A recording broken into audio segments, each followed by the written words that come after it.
Memasuki pemilihan umum legislatif dan pemilihan presiden 2019, Dewan Pers melaksanakan pelatihan kepada media di Sumatera Selatan. Pelatihan yang diikuti para wartawan televisi, radio, media cetak, dan media online.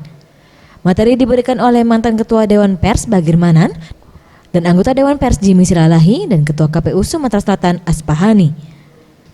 Usai memberikan materi kepada jurnalis di Palembang, Jimmy Silalahi mengatakan para awak media pada pemilu legislatif dan pemilihan presiden harus memberitakan informasi berita sesuai kode etik jurnalistik dan memperhatikan peraturan KPU yang ada dalam KPPU. Hal yang sama disampaikan mantan Ketua Dewan Pers Bagir Manan.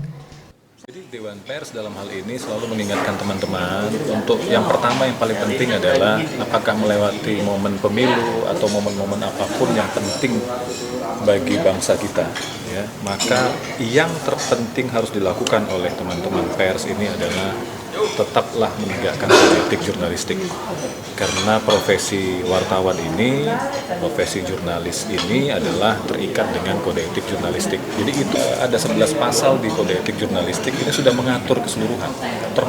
Yang kedua, kami berharap tetaplah mengacu kepada peraturan KPU. Ya, jadi PKPU itu penting untuk memastikan bahwa media atau pers ini tidak kebablasan. Ini kan akan berlangsung. Nah, peran media sendiri agar tidak terpecah-pecah bangsa ini. Apa ya rekomendasi dari Prof? Terserah media aja. Sebagai Prof terkait kompromi. Selama medianya menjaga yang saya katakan tadi independensi, ya. Tapi begini, pengertian independensi itu tidak sama dengan netral. Dia boleh saja mempunyai kecenderungan, tapi dia tetap menjunjung tinggi prinsip-prinsip jurnalisme itu. Bahkan saya di AJI, saya katakan prinsip jurnalisme demokratis. Ya.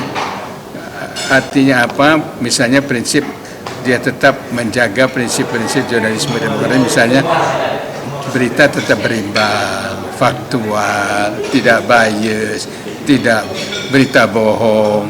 Nah itu bahwa dia cenderung kepada calon ini calon itu ya terserah aja ya. Ramayanti, Sriwijaya TV.